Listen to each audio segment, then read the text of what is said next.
Okay, so the new year has begun, and I'll be honest, I don't really know where to start for Warframe on this channel because, well, the 1999 update has kind of run its course by now. But what everyone seems to do, at least in the Warframe community, is do a bunch of build refreshes on Warframes as the year goes on, revisiting every frame in the game and seeing what builds you have on them. I don't want to do this in alphabetical order because that's been done before, and honestly, I kind of just want to tackle certain Warframes whenever I feel like it. And today I figured, why not start with the poster boy of the game, Excalibur.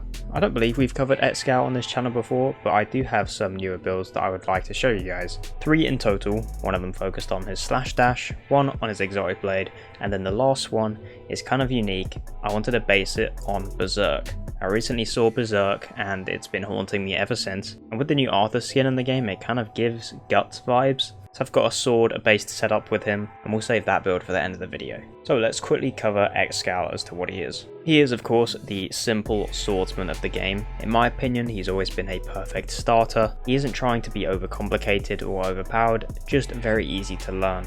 His passive allows him to deal more damage with swords, so single-handed swords, heavy blades and such. His first ability, slash dash, is kind of a pseudo exalted, using the mods from your equipped melee weapon to boost its damage. It chains between enemies and does a large portion of slash. You are invulnerable whilst you're in the animation, but unfortunately this doesn't apply to his shields. We'll talk a bit more about this later. The second ability is a CC blind, opens enemies up to finishes and makes them take stealth based damage. His third ability is a big AoE nuke. You send out javelins from your sword. This does have pretty good range and decent damage, but it isn't going to scale super far. We mainly want to talk about this later when it comes to his augment. And then finally, of course, his iconic Exalted Blade. It's basically just a lightsaber, to be honest. Now, one of the problems I have with Excal is the fact that his overall damage far succeeds his survivability. I'm starting to realise that the more this Warframe ages, compared to a lot of other frames available in the game, his survivability is severely lacking. Of course, we do have helmet available, so we can throw on something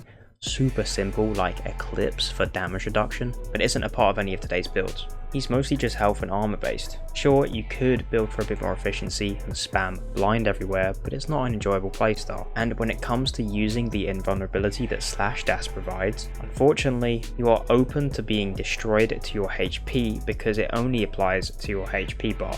In other words, your shields are not invulnerable during the animation, so when you exit it, you will have no shields and you can get one shot because you won't be at a shield gate. The way I like to play Excal, at least in regards to his Exalted Blade, is to make him a bit more of a brawler. Focus around giving him large amounts of HP regen via arcanes for the most part, making sure he's not lacking on his damage, and having the rest of the build be relatively versatile. This is not a frame I ever feel like taking to level cap, as I just don't feel like that's where he's best. He can cover all of the necessary content within the game very comfortably, and he's more than efficient when it comes to his DPS. As for my preferred setup for his Exalted Blade, I love running the helmet Wrathful Advance. It is becoming a bit of a repeat on this channel to use this helmet, but can you blame me? Red crits are super satisfying. It vastly increases the damage of his Exalted Blade and combines really nicely with his augment Chromatic Blade. Throw in another augment for his third ability to boost your damage even further. Combine the correct elements with your Archon mods and you have a recipe for success. I like to keep Radial Blind for survivability and get rid of his first because we're not going to be using it. Now let's break down the build. We're rocking full Umbral mods because he really needs the survivability, making him a lot beefier, and then on top of that we're also using Arcane Reaper for health regen and armor. As for our second arcane, Energize is optional, and if I was going to recommend anything else, it would be Arcane Grace to stack more healing because he kind of needs it, although I'm not too sure if this build would survive energy wise without Arcane Energize. Furious Javelin and Chromatic Blade like stated before. Warrior's Rest is combining with Umbral Intensify and of course the rest of the Umbral mods for 192% power strength, adaptation for even more survivability. Stretch here is optional. It is going to combine nicely with Radial Blind and Furious Javelin, so that way we hit more enemies with it and make our damage buff much larger. More damage on our melee with Still Charge. You can replace this if you'd like, and then Archon Continuity specifically, so we can combine this with our mod setup on our Chromatic Blade. This is going to give us more duration overall and is very useful, but we can also proc Corrosive whenever we proc Toxin with our abilities. So, as you could probably imagine, we are building our Exalted Blade for Toxin and another element of choice being Blast. The way we are doing this is by using the feature of Chromatic Blade, which is based off of your primary energy color. This does sacrifice a little bit of, your fashion, but as you can see, this colour down here is determining my element on my Exalted Blade, at least my primary, and I've gone with a light green, sort of yellowy, and this is giving me Toxin. So that means that my Exalted Blade can now proc Toxin and Corrosive. And of course, Blast goes extremely well with Corrosive, which is our second element on here. The build is to be expected, you know, plenty of raw damage and crit. If you can fit more Vorma in here, then I would upgrade Mentor's Legacy to, let's have a look, maybe Discipline's Merit. Of course, using Tenakai isn't going to be overall useful because you're mostly sending out the blades. And on the same topic, we got to talk about our focus school of choice. I know it's common for us to use Madara on this channel, but personally, I think Naramon actually has a place on Excal. You see, Exalted Blade doesn't build its combo by hitting enemies with the blades that you send out ahead of you. You have to hit them with the blade itself at point blank. Naramon allows us to build this combo and keep it high for the duration of the mission, only really having to reset it every now and again to, you know, keep that combo high because it decays our combo count very slowly. So I can get really close to an enemy, build up my combo relatively quickly to 12 times max damage bonus, and this is going to apply to our Exalted Blade, and it's going to stay there without requiring me to, you know, constantly be in the enemy's face with my Exalted Blade. So this is just the perfect way of giving yourself a large damage bonus. Going back to the Exalted Blade build, there's an argument to be made that you could sacrifice Sacrificial Steel for Galvanized Steel. Galvanized Reflex could also be fitted in here if you'd like that for, you know, better upkeep on your combo count if you don't want to use Naramon. Gladiator Might is also optional. You think that maybe Weeping Wounds would go really well here with Naramon, but the reality is Chromatic Blade gets so much status chance anyway that you're not really going to need that. You can be pretty versatile with how you mod Exalted Blade, but this is the way I've chosen. And another thing to help the slower decay on Naramon, on either your primary or secondary or both, I'd recommend going with a Dexterity Arcane to give you that bonus combo duration, reducing the rate in which the decay will take place on your combo count.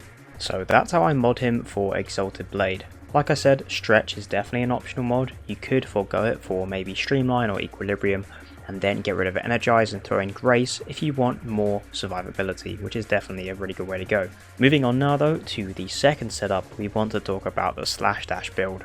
The focus being on his first ability, and also subsuming off his Exalted Blade entirely, as we will not be needing it. Slash Dash really wants an Incarnon stat stick. My choice is the Ceramic Dagger. We use this Incarnon stat sticks because they do boost the overall damage of our pseudo Exalted via their stats that they get from their Incarnon forms. The playstyle is similar in the sense that you can spam, you know, your 2 and your 3 to get both that blind and the damage bonus from the augment, and then you can spend a large amount of duration just in your first ability being pretty much unkillable and one-shotting everything. We are once again going for a full Umbral mod set because he does really want the survivability.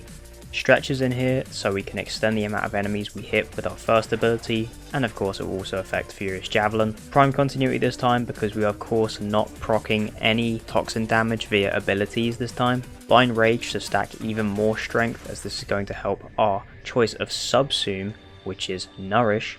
This is going to give us bonus viral damage on our melee, which is really useful, and also going to help us upkeep our energy, and that strength really helps with this. In addition, of course, it makes our damage way higher with our 1 and our 3. And then finally, Surging Dash makes this build way stronger. And this is where you can take off Naramon, because it builds combos so fast you won't be needing this, although I would recommend still keeping the dexterity mods on your primary and secondary. I was using Naramon in the gameplay, but that was just an accident. This builds your combo so fast that even if it drops, you're going to be right back up to that max rank. Energize is also optional, considering how much strength we have for our Nourish. If I could recommend anything instead here, I'd probably go with some survivability once again, maybe Aegis, Barrier, Guardian, just something to help you be less squishy, and then finally Arcane Fury for even more melee damage. As for the Ceramic Dagger evolutions, in the gameplay I also forgot to turn on the bonus crit chance, which is what you want for it. The status is fine, but you mainly want the crit. DE, can we please have it so that the choice in evolutions can be changed per class loadout please? Because I'm using a bonus status chance Ceramic Dagger Incarnon for a different setup, and when I have to switch between and forget to change my evolutions, it messes up the whole build. Anywho, small rant over. We're going with the crit chance bonus, like I said, bonus range, and then we've also got the one that builds combo via primary weapon kills if you want to build a combo that way for whatever reason. What does matter though is the mod setup. Stacking that crit chance with of course Blood Rush and Sacrificial Steel and Gladiator Might, it will allow us to get red crits. Then we're just throwing on slash damage, more crit damage and damage. Now that's a lot of damage! A Tennokai mod is useful, so that way you can easier, activate your Incarnon form without depleting your combo count, and I've chosen to go with melee exposure. Like I said, we really don't need Naramon too much on this setup, although you can run it if you don't want to use those dexterity arcanes. In this case, I would probably choose Madurai. I love this setup, mainly because it's a nice switch up in playstyle for Excal, who has been very one-dimensional for a long time. It feels very anime-esque with all the dashing everywhere, super badass, but at the same time, it has the issue of not being able to shield gate. I'm not sure why only his health is invulnerable during the casting of his slash dash. When we look at someone like Atlas, who is invulnerable to both, his shields and HP, it makes him have an extra layer of survivability once he is exiting his landslide. Just a small gripe, but overall I'd highly recommend you try this build if you've never found his Exalted Blade particularly fun. And now finally we're going to move on to a simple setup, but one that I've been enjoying a lot lately, and that is the Berserk inspired build. Of course the focus is on Guts and his giant sword and the way he tears everything apart, and to match his Berserker theme I have removed his Exalted Blade for Warcry and its augment Eternal War. This is giving us a huge armor bonus and a large amount of attack speed on a melee weapon. And speaking of melee weapon, my choice of lore accurate sword that feels what Guts would probably be using in this game, I've decided to go with the Pennant. This is completely up to you if you want, maybe a heavy blade, something like a Galatine or a Gram, maybe even a Tatsu. Whatever feels most like Guts to you based on, the appearance and the feel of the weapon, just choose that. The Pennant to me looks the part and also feels the part, because even though it's a bit sluggish, the combination of Warcry and the correct attack speed mods, and the combination of a much needed refreshing melee arcane, which we'll get into in a moment, and you're going to see huge red damage crit numbers everywhere. Build is so badass. Realistically, the mod setup isn't that much different from, the chromatic or even the dash. We're still going full Umbral. The main difference here is that we are using Streamline because we're not using any arcanes focused around energy. Eternal War is keeping our Warcry on at all times. This is a very energy efficient setup, and arguably Streamline doesn't even really need to be here. Prime Continuity once again because we don't need Archon, Furious Javelin for the damage bonus, and this time I am opting for Reaper and Grace. You could make him tankier by removing Streamline for something more health based, and then forego one of these arcanes and then throw in maybe Arcane Strike or Arcane Fury for more melee damage or attack speed. It's completely up to you. To me this just feels right. And as for the Pennant setup, we are focusing purely on just crit and attack speed. Me personally, I don't like how slow the weapon is even when combined with Warcry. I feel like it needs Gladiator Vice and Berserker Fury to really feel like, a Berserker setup. Huge crit bonuses with Galvanized Steel and Organ Shatter. Weeping Wounds is really useful and it's going to combine nicely with the overall damage setup and using Tennokai for those heavy attacks. The damage this thing can put out is actually really underrated. And speaking of underrated, we got to start looking at the melee arcane that no one, including me, can really figure out how to pronounce. This new melee arcane you can get from Eleanor in the Hex, and I gotta say, I love it when they add new arcanes in the game that are actually competing with the meta ones. For once you're not seeing a melee influence build. This weapon can easily proc a shit ton of puncture, thus making our crit multiplier insanely high on this weapon. This arcane is a must try. And of course, Naramon isn't super necessary for this. I'd recommend this or Madurai. And that is going to wrap things up for my full setup on Excalibur, at least for his builds. I know I often get questions about my companions as well, but the reality is I kind of keep the same companions across all builds and sort of mix and match. I like a lot of grouping with Nautilus sometimes, or if I want to spread viral I go with Panzervolper Filer. Also really been enjoying my Helmet Charger. Excal, I haven't really got a specific companion I like using on him, hence why I haven't really mentioned it. But if I had to recommend, I'd probably just, go with something like a Nautilus for grouping and then throw on a crazy status procking weapon that will boost your condition overload. But yeah, that's going to do it for my Excalibur setups of 2025. If anything changes, I'll be sure to make an updated video. We've got a whole year to go ahead, so you never know. Not sure who I'm going to update next. Maybe thinking about Frost, maybe Volt. I hope you guys enjoyed the video. If you found it useful, be sure to like the video, maybe drop a sub if you want to see more. The support is greatly appreciated, and I hope to see you guys in the next video. Take care.